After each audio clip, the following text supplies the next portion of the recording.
people see to disrupt kind of like bigger power. So should we keep going? Yeah, Or, sure. Yeah. When that sun comes in here, we might have to kind of like get out of here. No Yeah, problem. so anyway, so we're talking about snake and dragon. So, anyway, snake graduating from the shofa, the hand method, which I'm going to basically see. Same thing in Tai Chi Tuiso. Essentially see have you done any Tai Chi Tuiso? A little bit. Okay, so this kind of basic pattern, control my wrist and elbow and push right back. And then we switch right here, tuck this in every time and kind of cross over. Shoot. This is essentially Bagua as well. This is like your single palm change. So we also have a very similar practice to this. But the focus as well, see, is kind of like in getting very good at capturing these three gates. So this continuous practice was very kind of boring. Is, you know, basically getting better and better, see, climbing up somebody's structure to be able to lock and throw, to push you in and break your structure, to pull your structure out, or see, you use as a setup to hit or bang into, twang into.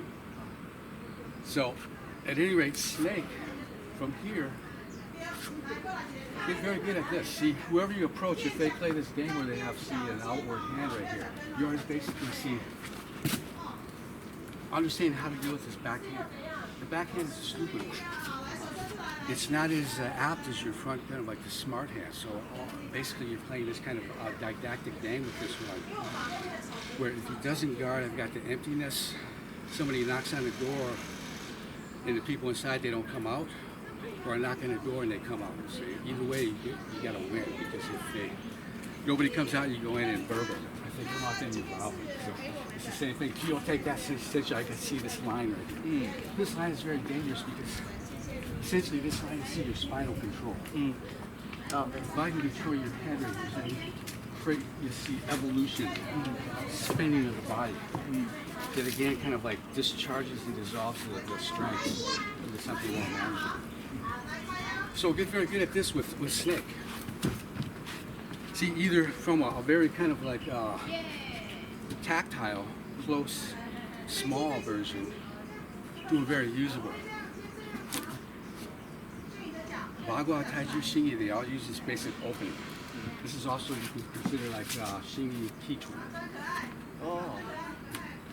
Same evolution, because they're going to go wrist, elbow, wrist, elbow. They always use the body to deliver the power as opposed to creating the opening and hitting. It's clogging up the pathways. When you take this, it gives me both a locking power and a hitting power. The throwing down power. So, as well, see, I can go that way, or I can come this way. All these are really snake principles, but after the shofar, you've got to get the snake body. First, the simple.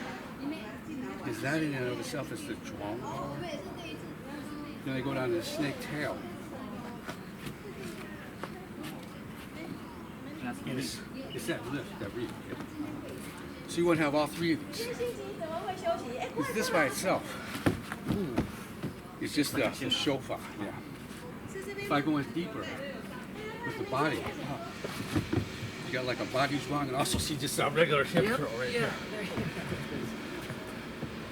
Real quick hip throw.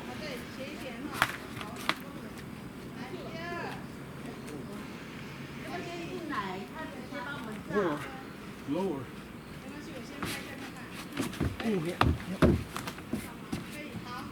Because this leg, as I pull this one forward, this one will become weightless. So I want to tip you over and then use the snake leg. Either see to flush, pick it up, or to sweep it fast, or basically to kick it. That's just as bad. This as well. So, what part of snake do you want to use? The shofar, the leg fa, body method. But the main three, get this one. Number two, get the hip throw. Number 3, or is that 4? The leg reap. What does dragon do? It splits the body. It splits the body in half. It's very much like Tai Chi, Zhuan Bong. Now you split it.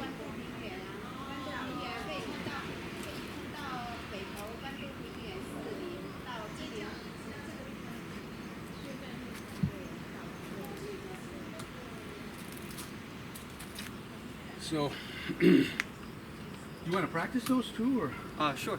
Yeah. So let's start with this. Start with the wrist elbow.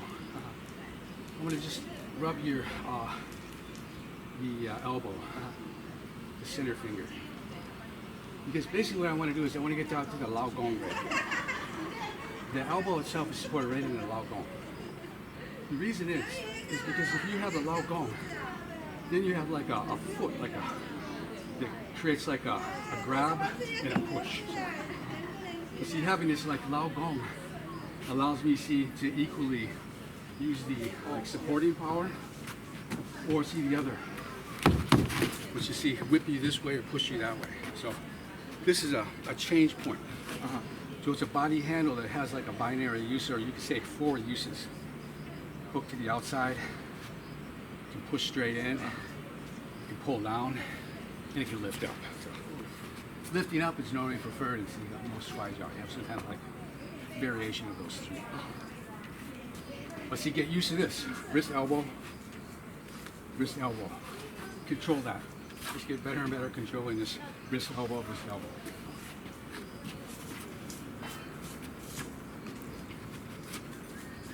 Yeah, I can tell you're an expert already. The way you grab my arm. Yeah, now see, rotate this one back over. No, this the other way. And sneak this finger over, because you're gonna come over here and you see flick up on my center line. But don't leave my arm. Any kind of leaving arm, you see I can basically get in, so this is your way to see. Control 2 arms with one. Control them here and here simultaneously. So you can't go gap. Okay, so must still yeah, especially at this one, particularly at this one. Okay. So must still maintain a bridge. Maintain that bridge. Exactly. Yep. So yeah, just try that a few times and get used to it. Just the elbow. Now, just do this change. It's a little bit more complicated like this. Here, and then here. It's going to come here, here. Why? It's more effective, more efficient. I'm swinging up on an arc like this. It'll take this hand every time. I'm tricking you, and in this dimension, then I come here. See, if I come here, your hand will get trapped on the center line. Once it gets trapped, I'm always using like one hand against 2 hands. So from here to here, and then swing up like that. Anyway, just try to start it that way. You can start to do it all the time. Okay, and then come get my elbow with this one. Stand up here. Oh. Take my center. Yeah, but that's good enough. You see, you're kind of like in a chess game. As soon as you make this move and I have to defend, you want to kind of like, in time and space, kind of extend that feeling of seeing right at this junction. This is the same thing if you do a keto or something where you have somebody see you like feedback at these like cross points. It's really kind of a cross point, because the cross point is see the predictability of this hitting, see, and crossing your center line right at this point. Just depends on the way you put your hand around. So if you put your hand in, see, I'll take your hand anywhere. Come back to the face, or maybe I'll lock your hand on the same line and see, I can still push through the body. Or see, if you don't, then see, I get way over here. I don't care about the hand.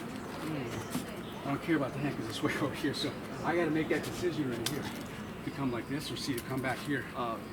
Because I can't use this rear hand. Yeah, because it's basically, see, about making you a one-armed man. I'm also attacking you on the corner of my body. It's the longest part of the body. It's not like straight in front. You're using angles to flank me. That's right. So see, my longest power is right here.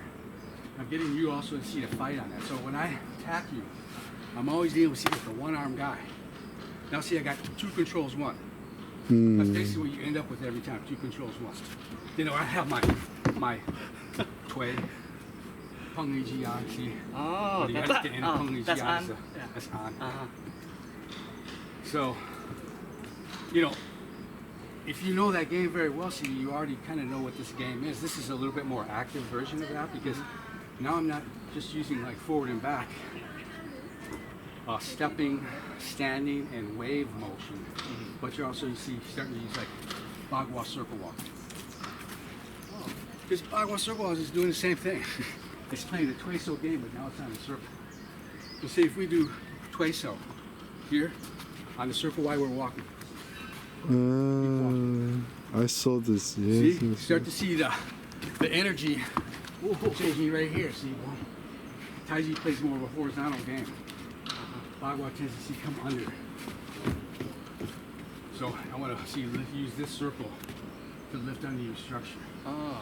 It always wants to come under the elbow. You can fold right here. So see, part of the other like chia is you get kind of like see under this and then take this part of the bone. Isolate this bone right here to the shoulder. So you got to get over the pivot point. So that's often the idea of throwing as well. See, I'm still playing Tuiso. What's the difference? Yeah. So I'm still using like Tuiso entries. You just come this way, see? Because it doesn't have to be the same thing every day. Basically the principle of using that. So they say play peepaw. That's like our walking stance. Because really this walking stance should also see you have this kind of like this. So this is one of the practices you can practice well with that one. See, up and then hit me down. Yep. Oh, that's what this is. Yeah. It's one variation of a single palm chain practice. And the inner hand is Inner hand is interchanging? mirroring this hand every time. You can see there you go. See again, like you go down. They go down and see that come over. Got my down power. See it? So it really is like yin yang. One is complementing the other. oh, it's exactly. You can see this is dragon palm. This is tiger. Dragon, tiger. Oh, that's dragon, what that's what this is. Absolutely. That's very dangerous as well. So see, you're either going to get dragon. So you can be this like lifting motion, or you're going to get tiger. Oh yeah. Oh. Wow. A number of these different tigers here. And that's pushing down on the quad. And It's all 7-star stuff. See, it's meant to cut the angle and then rotate to your center. oh. Yeah, if you don't block your center, see, if you do block your center, this is old-fashioned tiger right here. See? Ooh. Double palm strike. So it's almost like Could be here. Here. But what's this tiger's mouth? Opening and closing. Takes a bite. Oh. Yeah. Also taking a bite like that. All these different ways to bite. That's when the tiger opens its mouth. Because these 5 tigers have 5 directions. So basically, see, it's this movement on 5 planes of motion. It really is. First one's like this. It's old-fashioned ripping and tearing. Taking like cloth and stuff to do this kind of like this tight training. So you find in Xingyi as well. See, it's not just bounce, bounce, hit, but it's also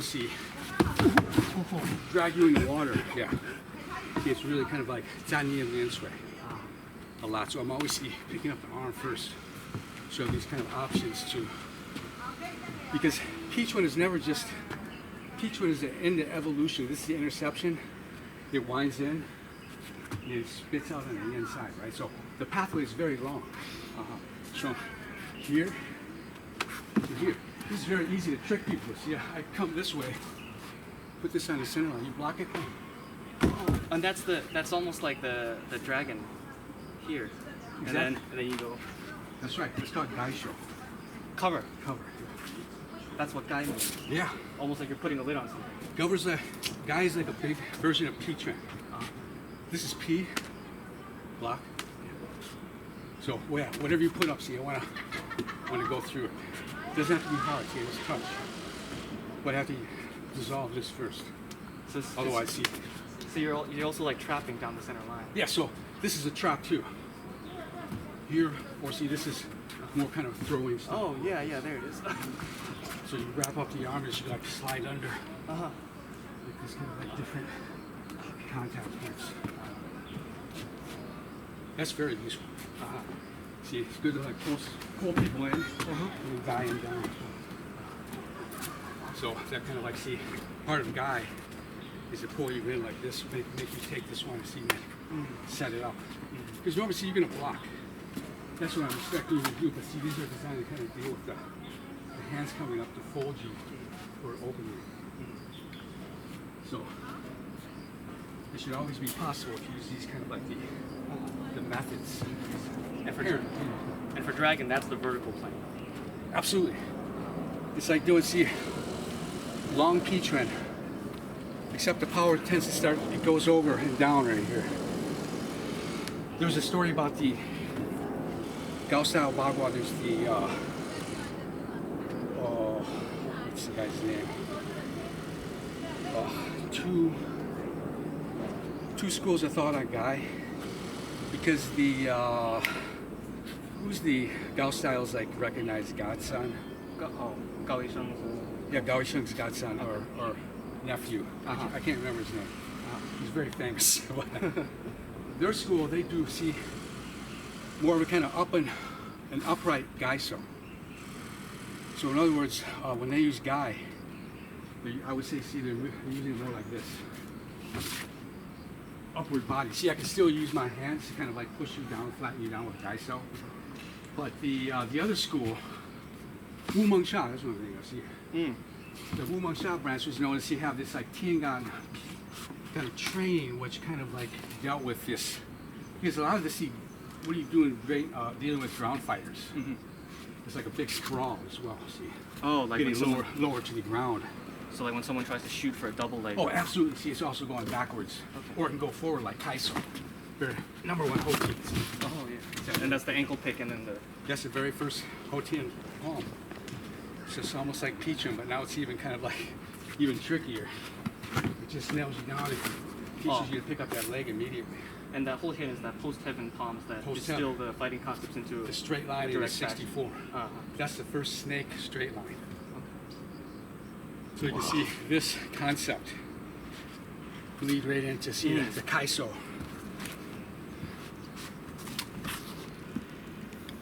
So anyway, see, we practice all our forms very long, close to the ground, because this is kind of long body training, particularly Swaijao people used. Get a little kind of like center of gravity. Plus that is like planking. It's a great condition for the body, yeah. Definitely core. So that core power, or see what they use in kind of orthodox Taiji as well, Yang style. Vertical line from the Bai Hui to the Hui Yin point here. But see, Wu style comes forward on the line. So their drilling is offset. It's not as symmetrical. I think that's why it's trickier in my opinion. Wu style tends to be kind of like a trickier system in my opinion too, to deal with the Yang style. And the Chen style anyway, using reeling silk, I say, see, particularly in Bagua, it's mostly just like very similar kind of reeling silk training. Because in the internal arch you have the Shenfa and the Bufa, essentially. So the body method and the foot. Yeah, and you also have Yaobai. See, so you have, Yaobai is like the Taiji Yaobai.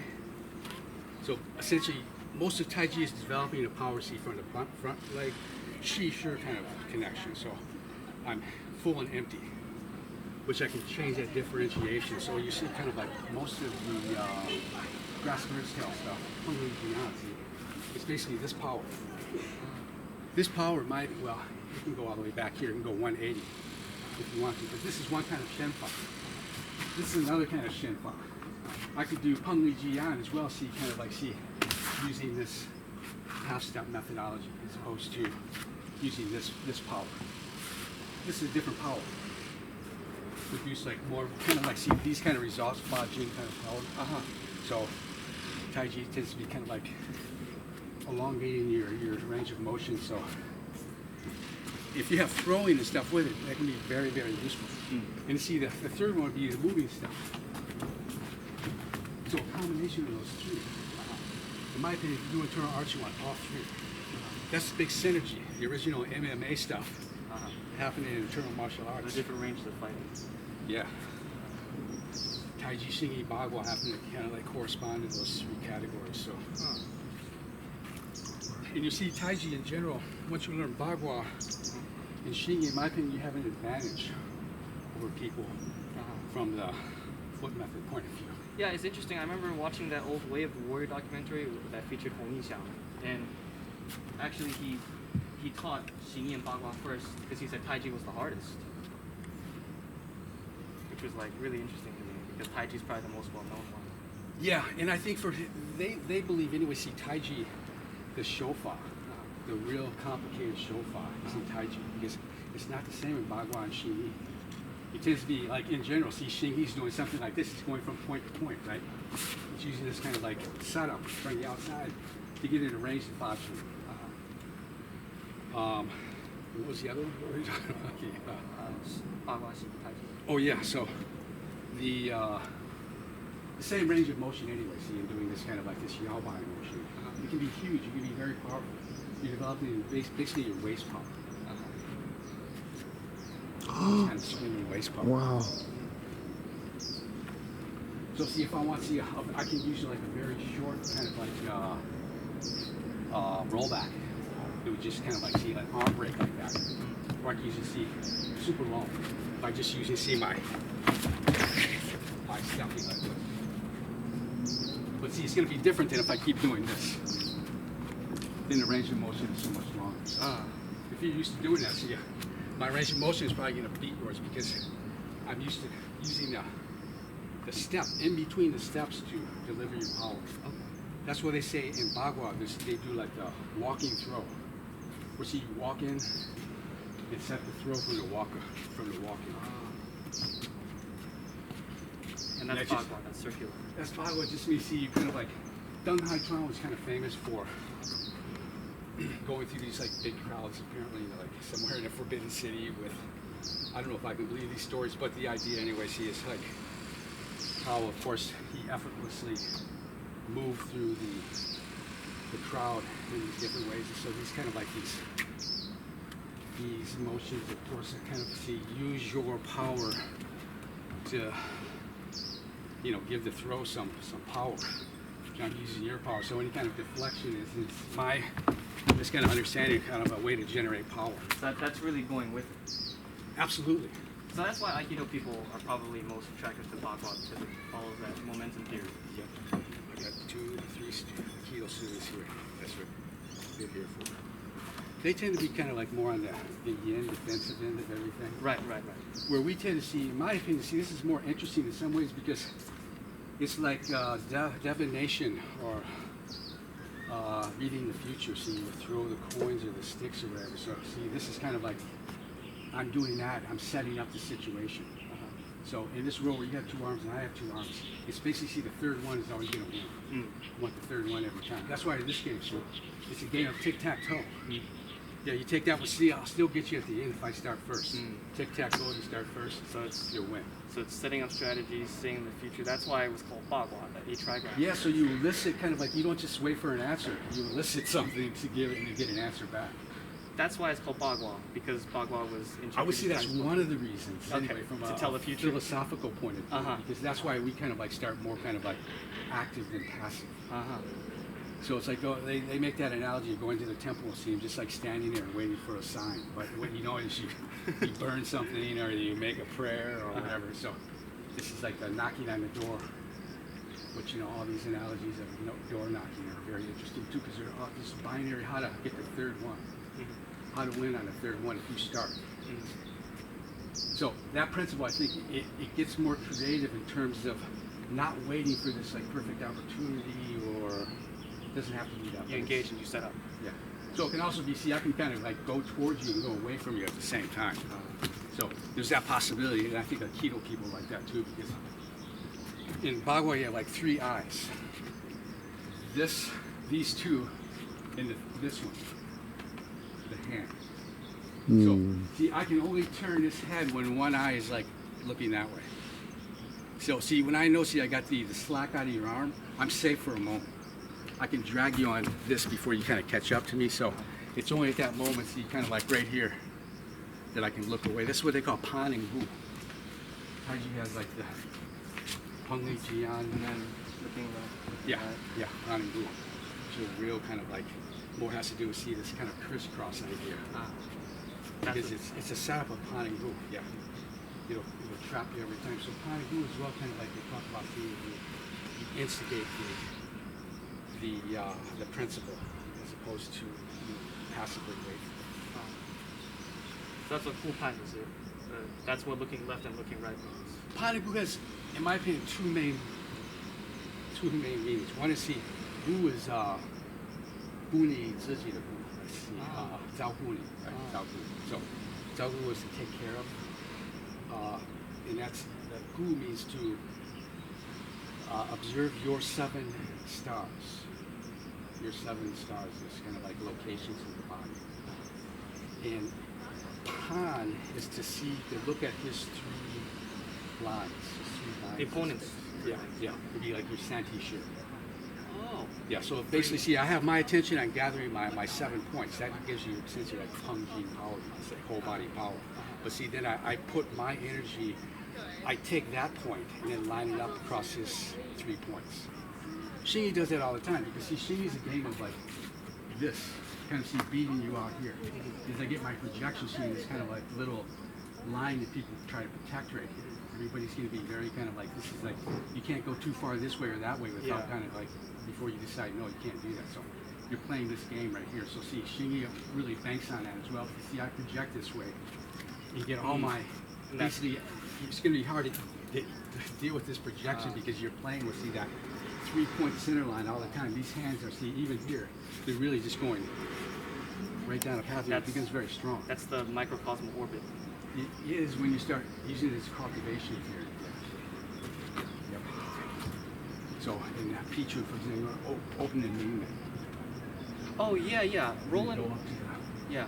Roland asked me to ask you about how to open up the spinal veins. okay. I got a little video on YouTube that you can watch. Oh yeah, awesome. But I don't talk about the details. So, you want to do that now? Sure, absolutely. Yeah.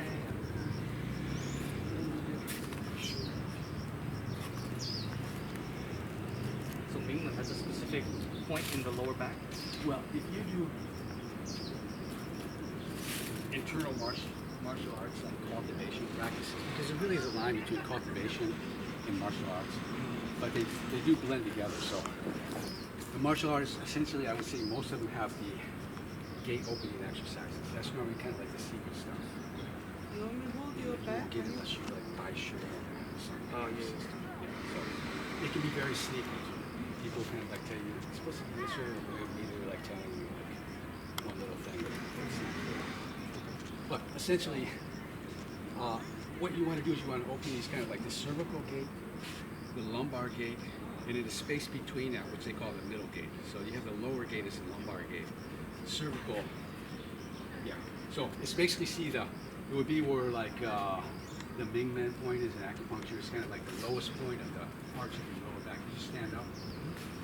See, my finger runs down. That deepest point right there. That's the point. It's usually weak there on a lot of people too, particularly athletes, because you use that part of your It's a little bit lumbar. sensitive, it's a little bit tingly. That's right. So a lot of people get like surgery at that lower back gate. So the gate openings to see to learn and see these gates, they're not fixed in space like this. Where you're arching your back and you're making an S spine. You actually see that it's opening and closing as you're walking. Oh. So in learning the gates, basically see you find, here's this cervical gate is opening right now. See that big arch here? That's closing.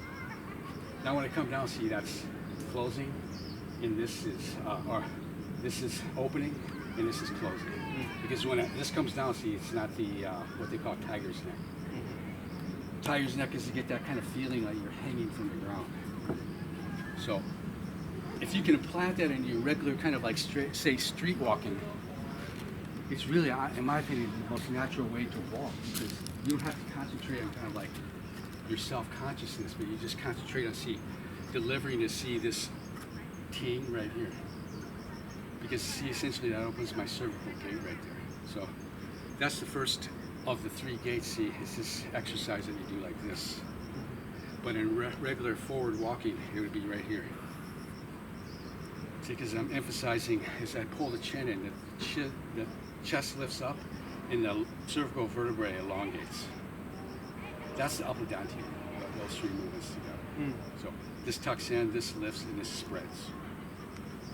That's the upper gate. So see, you can do it all kinds of ways. This is another way, kind of like in circle walking, we do it like this. And you come down, see, open the lower back gate. Then what do you have to, how do you get to from the lower to the upper? You pedal through. This is where you're going through the middle gate. That would be the whole thoracic 12 vertebrae up to the top gate. Mingmen open, foot turn out, coming back up, pull the chin in. But get this as well, see, this is kind of power. Because there's power dropping, but there's also, see, power lifting through here. Most of internal martial arts is using those 2 kinds of power. Trinity, you see that lower back power, or this. So you start to see like Xingyi is basically, see, a variation of this very movement. See, this is my roll back. P. Open the lower back gate, go up to the cervical gate. All kinds of different ways to see to get the same effect.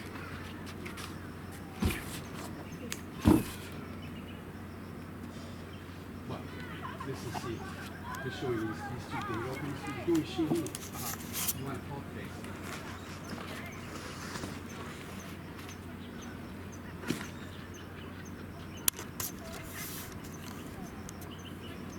Yeah, because when you step forward, you're sucked out. You're contracted. And you expand.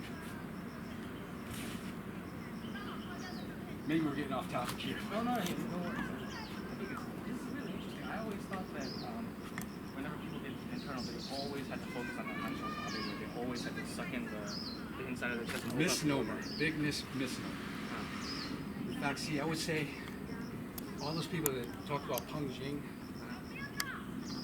it's good. It's good to talk about the principles, but I think the big error, in my opinion, is exactly that. Because see, it's not static. It's dynamic. And it is the dynamic. See, it's like the cranial sacral pump moving. It starts to become very small. Tai Chi people hide, but at the beginning, see, you got to like do big practice first, especially through the feet. They try to always keep the feet invisible.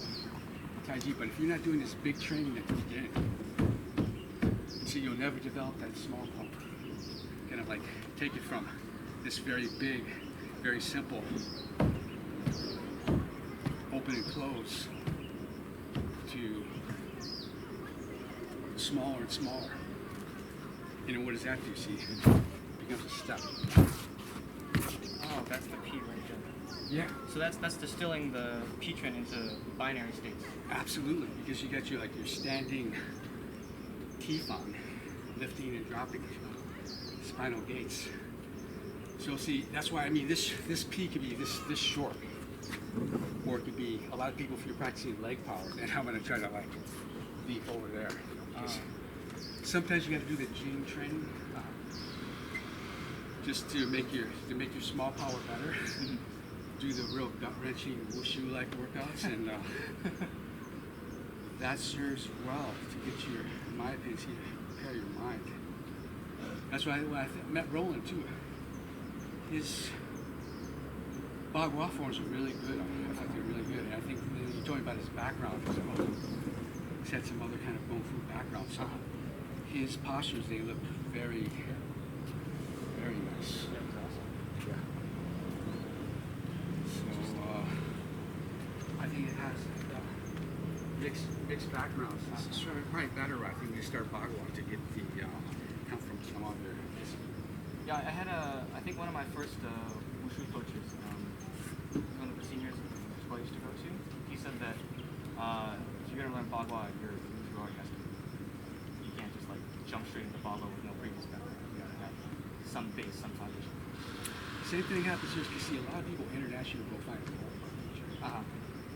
And if a lot of people, I'm in Taiwan, you know, I study martial arts, but oftentimes it's the first martial arts, so it's very difficult to pick up an art like that. In my opinion, see, they have to go to finishing school. Because they need to go back and learn some of these kind of like more wide-jaw kind of like External. Exactly. Because they'll be fooling themselves, particularly in fighting as well. So I think it's good to have even some, you know, background simple like kickboxing and stuff like that. Yes. It puts you on the level of kind of understanding that some of the more complicated stuff that you're using, you have to also be very practical too. So Right. it's the real fighting stuff. So this is more like finishing school, in my opinion. Everything I did in Bagua, it was like deja vu. Because I did train at his house, did wushu, some Beichuan wushu growing up. I spent 3 years, maybe 4. And when I was done, I felt like, fuck, that really fucked me up. Because I was interested in internal martial arts before I did that. And when after I did that, I found out that, damn, you know, I'm injured everywhere. But anyway, so it's good to kind of know when to use it and abuse it. Kind of things. Where were we? Whoops. Oh yeah, we talked about opening up the spinal gates and how to cultivate that movement. So anyway, see, on my video, I go over this system they call the Yizongmen, or they call Kai San Guan. Guan is also Opening up the three things. Yeah, like Guan. So that tends to be kind of like, see, a very kind of like medical and philosophical principle in training this kind of spinal energy, the San Guan. And I think this is the secret that many schools have. When you talk about Dantian training, there could be 1 Dantian, there could be 100 Dantians. But generally say there's like 3 Dantians, maybe 4, 1, 2, sometimes 3, 4. Everyone knows that one is like a Zen Dantian down here, a little bit lower. Some people even say there's Dantian in the feet, but it's really where you put your mind. So these 3 gates, anyway, see, they're, I would say, at the core, what they are is they're using the mind, instilling the mind energy, and see, trying to basically mesh it with the physical spine. So it doesn't have any kind of, I would say, imaginary stuff in it, but it's very important as well.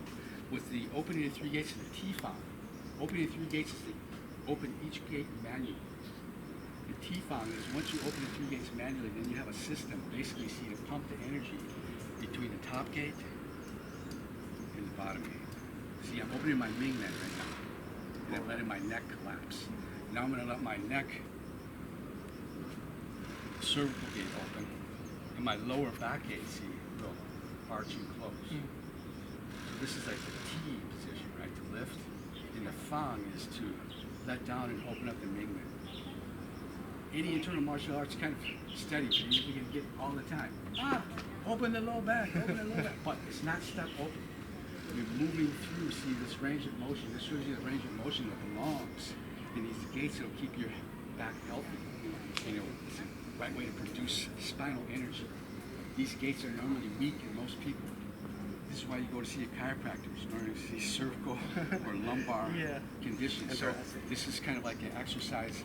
When you get to T-Fang, it's basically nursing that energy into the T state, and then nursing it back down to the Fang state, where you're going between the. So when I open the Mingmen down here, now basically until I get to the very top position, I'm going through the middle gate. So the middle gate almost like disappears. It's just like a flat highway between these 2 sections right here. So that's why in other forms of this gate opening, you do it in a meditation where you do 1 vertebrae at a time. There's a form where so you can have somebody like walk their finger vertebrae by vertebrae to get you to see, pay attention to this one. Ultimately, too, they believe kind of like starts to cure problems. Yeah. So you have to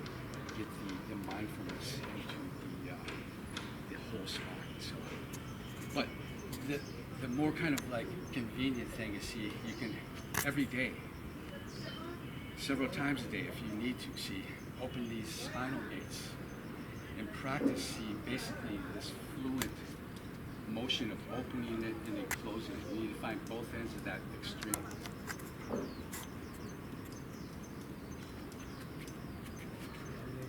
So when you're in this position, see, this is the typical see where the energy is going up in the hands and you're sitting down here. You're sitting down. So when you sit down, you curl under the tailbone. Mm-hmm. You open this space. You feel my back with my hand right there? Yep. My hand's on the small of your back. So see, if I could feel an opening right here, you want to kind of like see your opening like right here. It's pretty well. It's pretty good open. You've got it open pretty good. A lot of people, if you teach in this honestly, see the first time, it might take a half hour for them to adjust just the right area. So you give them some tactile feedback, so they can start adjusting, kind of like see almost fitting into the palm of your hand. Your hand is actually shaped in a very natural kind of convex way, where it can get back and sink down over there. You'll find, see, people have this big arch there. It's their job to see to kind of like tuck under enough to make that kind of like that. In all fairness, when I was still like competing in wushu, like when I was still in college, I had that I had this this body mechanic of my old coach told me to perform. I'd have to open up I had to stick out the tailbone, arch the back, and then whenever I did like Chen style Tai Chi, the instructor would be like, hey, your tailbone's out, stick it in. So I was like, oh man, I really got to work on that. Absolutely, man. I mean, that's the difference between wushu and traditional. So, yeah, absolutely. But I did Yingfu Bagua, the very famous teacher. Xie Pei Qi's disciple. I forget his name right now, but it's the same thing. Their training methods between his internal systems are just completely in the polar ends of the spectrum. So I really had to give up. If I wanted to continue doing this, I felt like I had to give up the other. But yeah, it takes time. Their background, so you have the Yingfu, which is more kind of like old Shaolin training. Same thing was it comes from the wrestling tradition, so it's again like a different body styles.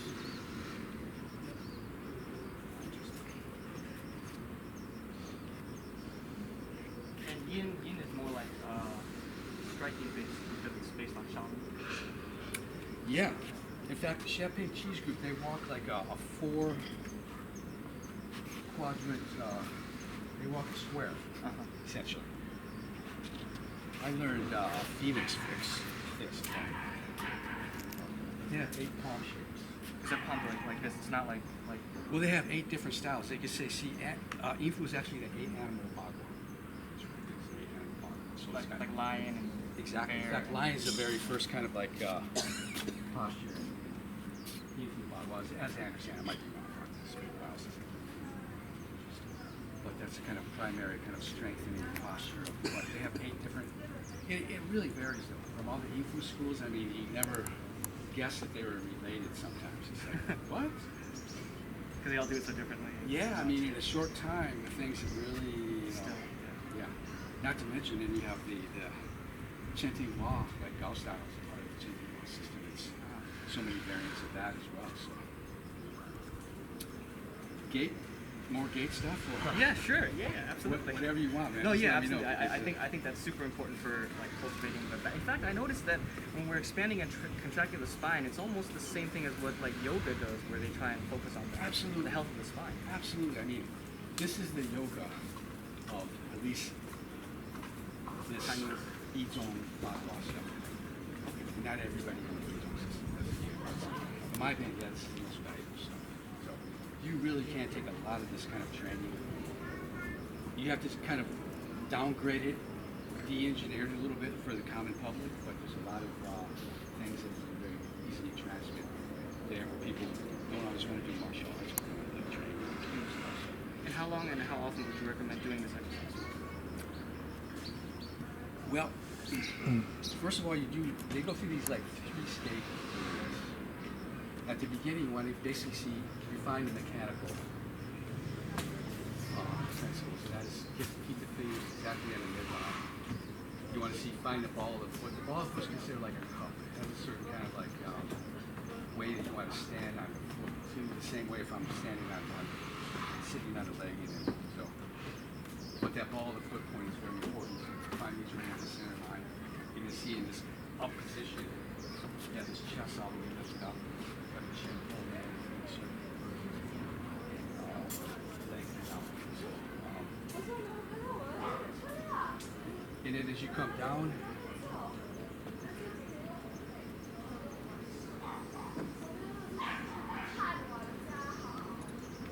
so at the beginning, you want to take this kind of like slow, I would say. Do like maybe 15 a minute or something. Don't do it too fast, because when you refine like the structure at the beginning, when it's the structural kind of idea, kind of like focus. A guy like you, honestly, you could pick it up instantly. But if you're talking to like somebody that hasn't done this, you gotta like think more of like a time thing. So that's why I see these kind of 3 stages of training. First is to get the physical body doing it, because I learned this in long stages too. It's like do it, and then one day somebody said, "Come here." And so then you do it with the breath. You start to connect the breath. So the shi is on the ti, and the fan is on the exhale. Start doing it that way, but do it until you can start letting the breath lead the body. It's an important kind of like switch to make in your training of this, because you can do it with the breath that tends to drag the body along, maybe too quickly. So follow the natural movement of the breath. So that's going to be your second stage. Yeah, and then the third stage is the E stage. So we're doing like the E training, the mind training. You've already forged 2 pathways. You forged the structural pathway, and now the breath pathway. See, it's another kind of like mind connection. Now the third connection is essentially, because once you know this pathway, it's like walking in a circle. You're never going to arrive. You're never arrive. So essentially what you start doing, you start using this as a kind of a way to find this kind of certain pathway down the spinal column that creates this kind of microplasm in the body. So you start to slow it down, because once you do it with the structural methods, it's more of a timing method. And some teachers do it very, very big. And you start to see, as you get into the E training, you start to go smaller and smaller. So see, this kind of little movement down here, you've already went through these like big neural pathways. Now I see you can get the exact same lift by just going forward, right? These like micro sway movements are just basically kind of reflections of these big pathways that are very small. So see, I'm doing T right now. Now I'm just gonna like go back to my heels. Now I'm doing forward.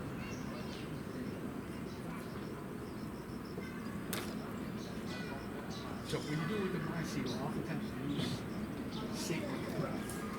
That's why when you go to the mind stage, your breath will start to change. So you still can go through the 2 extremes without having to go up and down. Exactly. You just like getting those neural pathways kind of like ready, and then when you start doing the micro movement, see all that memory, the Dantian is already kind of been filled in. So you have sensation. That's what you're feeling, that sensation. That sensation is still there when the movement's very small. It's very similar to the way you start kind of micro turning like shi into very big structural kind of designs, and it's very kind of like just pulses. Because it's really just this rise, fall, overturn. You get this kind of like connection from here to there. It starts to become more like instead of 1, 2, 3, it's 1. It's kind of like a conceptual idea of moving between points in space.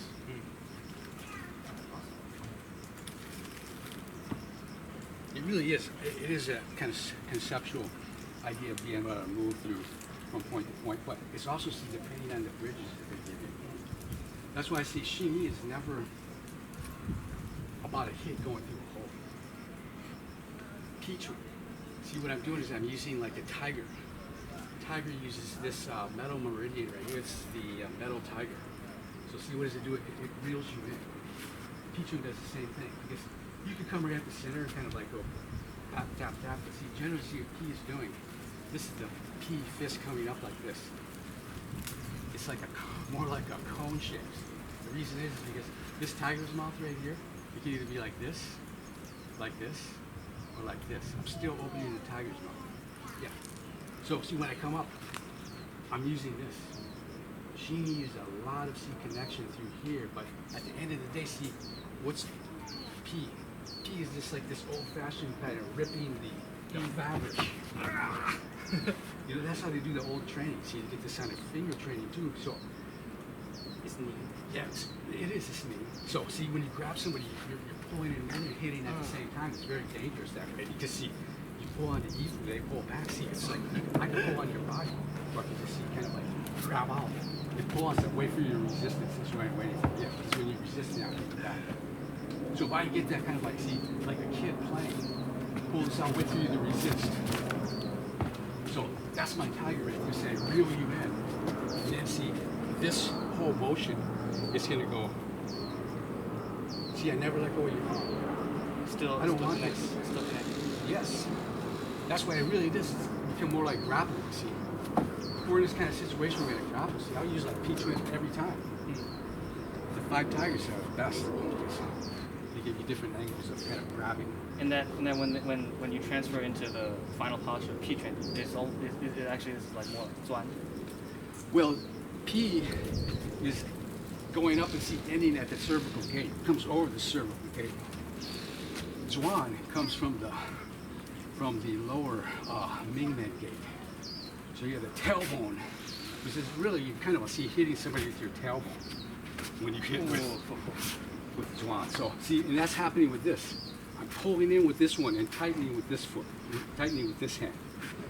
It's 2 dragon's hands, see, coming in together, now becoming tiger. I'm splitting, now it becomes tiger right here when they both ball up. See, same kind of tearing in P, tearing in Zhuan. And there's that contraction and expanding of the spine. Absolutely, I'll tell you that's the inside training. It's the same as like Xingyi, right? The heart and intention, the original Much fist method more. from Yes. for Xingyi. Yeah. They have some very intensive, of course, kind of spinal gate opening things that you definitely have to do those kind of things for years and years for it to feel comfortable. So I would hate to switch and do something like this and go into one of those. I think it'd almost be impossible. It's like doing a different kind of yoga. So at any rate, see all these, see, I want to be on the tiger's mouth side. That's what this handshake is. See, when I come up here too, I'm also seeing, because most of the time, you can deliver here, Pete, or see I can come right here and take this one. You know what I mean? I can see Tueso. That's going to be there every time. But I just take, one takes 2, because really, one arm, take 2. So it's got that strategy. Every one of the 5 elements. Again, see it splits. This is Zhuan. Splits. You got to know the chin out first because the P twin out, see, is a ventral surface. That's the. Yeah, Zhuan is this dorsal surface. So see, I'm telling you, I mean, this is dangerous because this, it's like chin style tiger. You really see this kind of lifting like that. It's very dangerous. And that's that Zuan into P. Well, it's just see the difference between P, see, goes from up to down. Zhuan goes from down to up. Oh, just straight up. Yeah, so this drilling fist, besides just the delivery, you see the punch, there's all this kind of like, see this pickup here. Because, like I said, most of, in my opinion, see, Xingyi is not really designed just to go right into the center line. It picks off the edges. So all these are really kind of, they can be breaks in and of themselves. I'm going to put enough energy on this to get your backhand to come up. See, and it does, see, I got you either under or over. But it's very easy to use. And see, what I'm doing is I pull you in at the same time. So I come over like this, pull you in the back. And that's that knee. Absolutely, yeah. See, it's much more street friendly that way because you feel like you're doing a form or something if you get into a fight and use these things. But you got to think about, see, just kind of like facing a person and having this kind of like this. It's almost like a more sophisticated version of chambering and striking out. Yes, and also see grabbing. The grabs. The grabs are very important, see, because oftentimes see you're pulling people into grabs. You're pulling, you're using grabs instead of hits. So it comes into the back. Absolutely. To the So you see, whether I grab you or push you this way, see, it's the same thing. Because essentially, see, I still have this kind of grab formation in this Hong Yixiang kind of format. And it's like any kind of like real boxing, they do this kind of framing technique with their front jabbing hand. It's just to see to kind of put you into my north, south, east, west kind of like configuration here, and know exactly where everything is.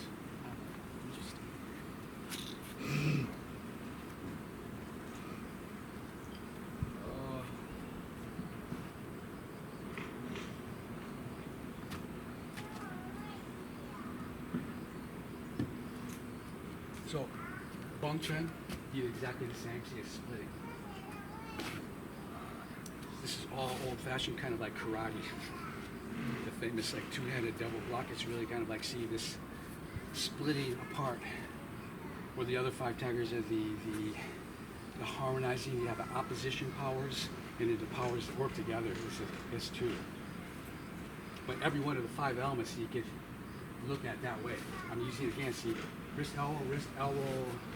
Here's my bump. Wrist, elbow. There's my bump. And that's why it still follows that microcosm orbit, even if bung comes out. It's not just because see that wrist, elbow is it's really see the door, the gateway to using what they call He Jing. What's He Jing? He Jing is like the other side of Fun Jing. So I'm either splitting somebody apart or harmonizing. That's what all the time see. As soon as I do this, I'm basically going from the splitting to harmonizing instantly, you know what I mean? So it's really see the movement between those 2 states that is creating kind of like the energetic movement of the body as well. So see, just by putting my hand on your neural system, your eyesight here, over your spirit, I'll get this kind of, at least a casual kind of like, yeah, who's there? But see, this can become more and more complicated. I just create like an image out here. So to get you to look at this, see, and then I kind of like see. and then it goes back to drag again. But it could be kind of like, because that starts to defy kind of some of the ideas of kind of like what's humanly possible. But see, the same thing's happening in this very small space too. I know you got 2 hands and I got 2 hands. If I start first, see, I'm going to be the first one to 2, and then I get a free hit. Bagua Xing, you work on it all the time. So at this point, see, I can just like pull you at this point. I don't have to hit, but see, I just kind of get the arms tied up. As soon as I take this one, you're done. That's the worst thing that can happen to a fighter, see, is get both of their hands kind of like grabbed by their opponent. So what do? So you either kind of like tie their hands up like this, and this is actually very useful, see, because from right here, you can do that every time if you want. At some point, you gotta like make a decision to throw it, hit, do whatever. But see, the other side, what I do, I pull it apart. Either pull it apart that way, or pull it apart this way. See, one I'm going through the center, one I'm using the 2 ends, harmonize together. So all these will have it. These at P will have it splitting. But see, once you get that hand up, you get to put the hand on the center. See, suddenly, see, this is my next P. Because essentially my P will go on forever as long as you keep taking the bait. Boom, boom, boom. Yeah. So that's why, see, I mean, if you take this one, it just sets me up on the other side. It's even worse because suddenly I'm switching on the other side. Or if you take that one, you take this one and go, oh, I don't care, I'm going to take this one. You know, you have that binary kind of decision. You can go with or go against. But you have that pathway. That would be this horizontal pathway. So that's why I'm saying snake. Really, in my opinion, see, snake is first of all, if you want to learn to show file, snake, learn this. Learn to kind of capture people. I've been all over Taiwan doing like push hands and stuff like that. Most of the time, what I think my advantage is, see, when I touch people, I can move right away. So people, Taiji people like to stay on the ground. That's the very first thing I'll do. Oh, okay. Is I'll uproot them. Yeah, because they're not used to see the range of motion. My range of motion, even if I take like one step, see, it's pulling them out of their comfort zone here. So that's the typical part of snake and push hand, learning how to properly capture and seize. Well, see, when you get into Bagua, anyway, Bagua is the moving style step. So I mean, see, I can keep kind of like throwing the lasso out and getting more and more energy, you know, so you keep accumulating in a circle. This one, see, just the range of motion is you've only got this much. That's why it's all one-legged. See, as far as you can go forward, in my opinion, you got to go every bit forward, even over the foot. Oh. So then my 180 is back here. It's like a Bagua turning pole. The same idea. This is also pan and gu, Oh, looking where they right. turning this way or going that way. You find most of these things like this here. They're looking that way. Then they come back this way. It's pan and gu. Also, you see I'm leading you as well. We're both kind of looking in that direction.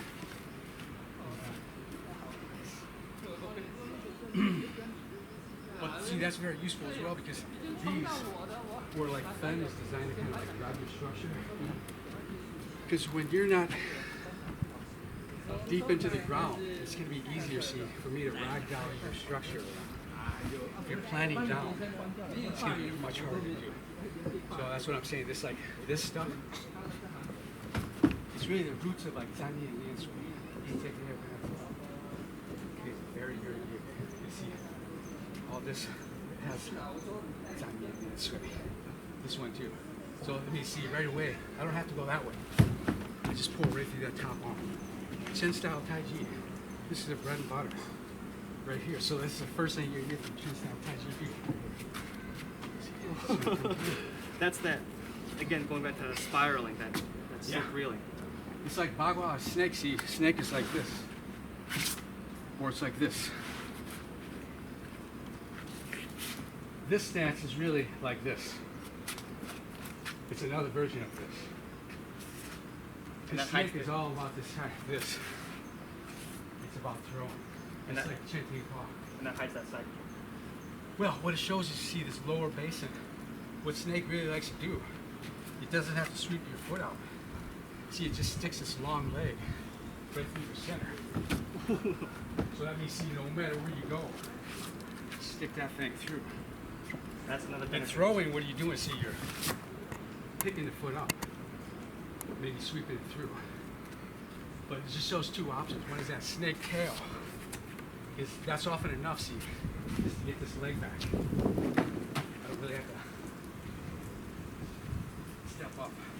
So, leave the ground. That's the benefit of those long, deep stances in northern styles, is to have that extension.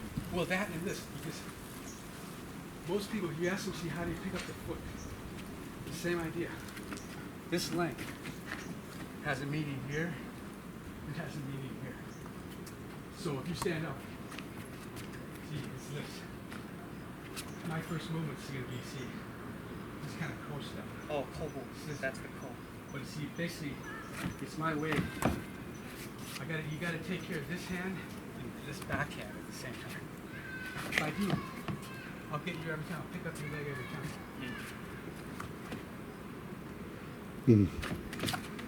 Most of it's coming from here. See, it's stretched long. Once I get this is complete like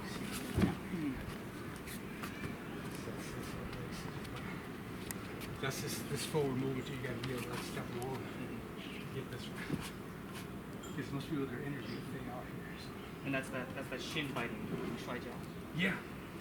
And so you see that long stance is really, look at it backwards. This is the forward shin biting stance. The backward tail where you throw somebody. Yeah. So you get both of these. And it's very useful because that long step in, most people are there, they're not used to it. You see, if I tie up your hands at the same time, Oh. that foot's already empty. So oftentimes you can sweep it out. If the weight was there, you just. Yeah. Awesome.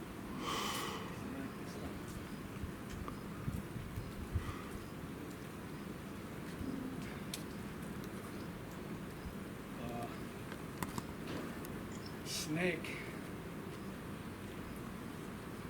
is in the Chitinghua system. Snake and dragon are really the core animals. So, yeah, it's actually Chitinghua is dragon style. Yinfu is the 8 animals. So everything we do is dragon. So they have dragon snake, dragon dragon, dragon tiger, dragon swallow, dragon behind the body horn, back in, turning back. But essentially, they are all kind of like dragon. That's what Chicken Ross had. So I think it's better than show me snake and dragon first. Yeah, because they are, see, they're the ground dragon, the Dilong and Tianlong. That's why they seem so similar, because the dragon in Western sense is not the same as a Chinese dragon. It's more like a flying serpent. Yeah. Yeah. So, the flying idea is like also like heaven. Lungs normally like related to heavenly energies, right? And tigers like the contracting earthly energies. But you have those two that the Gao style Bagua, see, it really has a code. And in my opinion, not very many people know the code. But you find out that it's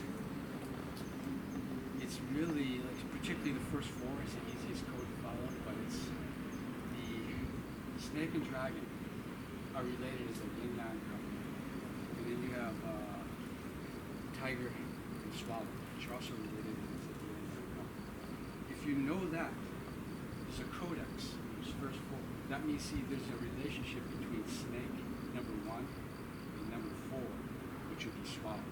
There's a relationship between those two. Those like two outside ones, there's going to be a relationship between the two inside ones. That may sound a little bit non-useful right now, but if you do Gao style in the future, you might think that. It's the conceptual one. Yeah. In my opinion, it's very weird. I might not understand it right now, but I'm sure there's some value in it. I used to when I went back to like Wushu basic forms, I always went back, and every time I would teach it to my college's Wushu club, I'd always be like, I don't understand why there are certain moves that are like, this is stupid, I would never do this, right? Like, for example, like they call this panzhou. I think Striker they call it panzhou, right? And I was like, well, why would you ever do an elbow like this? And then the reason was simple. It's not an elbow. It's you're encircling someone's neck and you're throwing. And I was like, okay, now I like it. So it's like, it's not that it's stupid. It's just I just didn't understand it. So nowadays when I try and go back and think about Chinese martial arts, I try to have an open mind of, okay, maybe I don't get it now. Maybe I'll get it. Yeah, absolutely. And the Taiji Shigi and Baba, I think particularly Baba, is just like, see this, No, it's okay. You twist your leg on No, it. it's okay. When I come down. when I started like Almost gonna roll down the I hill. do. No, it's okay. 64 OTs. It's okay. It's okay. I don't know how. Maybe another 15 minutes. Even Baba, he had like the biggest system I've ever seen. I Like do. one person. It really wasn't designed to have like one person doing all 8 angles. But yeah, at any rate, the 64 really is kind of like a everything that you've done in the past will come before show up. I've done Manus, Northern Shaolin, and all those. Find everything in Bagua. At least the basic kind of like frame. Awesome. Thank you. Yeah. Anything else? What? No, I think that's awesome. Okay. I think we might have also went overtime, but I appreciate that. Yeah, I was just going to ask you what time it is. 11:35. 11:35. Yeah. Probably a little bit after.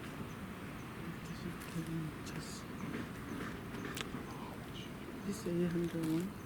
Just kidding.